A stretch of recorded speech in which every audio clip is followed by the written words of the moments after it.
Il y a deux types de tribulations. La première, c'est les tribulations inhérentes à la vie chrétienne. N'est-ce pas? Au centuple, avec des tribulations, répondait Jésus à Pierre. Les tribulations sont tout à fait normales. Apocalypse 1, verset 1, 2, 3. Il dit, moi, votre frère, qui ai pris part à la tribulation comme vous. La tribulation, c'est normal pour tous les chrétiens. Mais il y a ce qu'on appelle la grande tribulation. Frère, il ne faut pas être ici. On dit, les hommes demanderont la mort ne viendra pas. Donc, quelqu'un prend le couteau, il se poignarde comme ça. Il ne meurt pas, parce qu'il doit souffrir. Quand l'église sera enlevée, ça sera catastrophique sur la terre. On verra une bonne partie de la population mondiale disparaître. Celui qui est en train de faire l'anesthésie et de recoudre après opération, croyant, il disparaît.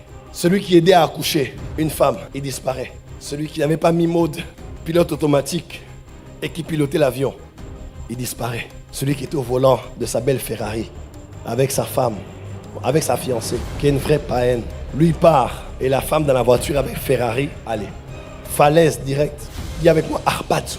Quand on dit Christ en nous, l'espérance de la gloire, l'espérance là, chaque fois qu'on parle de Nouveau Testament de l'espérance, on fait surtout allusion à l'enlèvement. C'est pas l'espérance que je me marierai, l'espérance que ça va marcher. Non, non, non.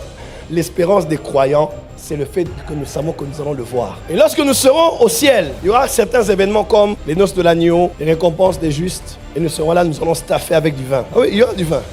Donc moi, je ne prends pas du vin, mais ce jour-là, je prendrai du fruit de la vigne, disait Jésus.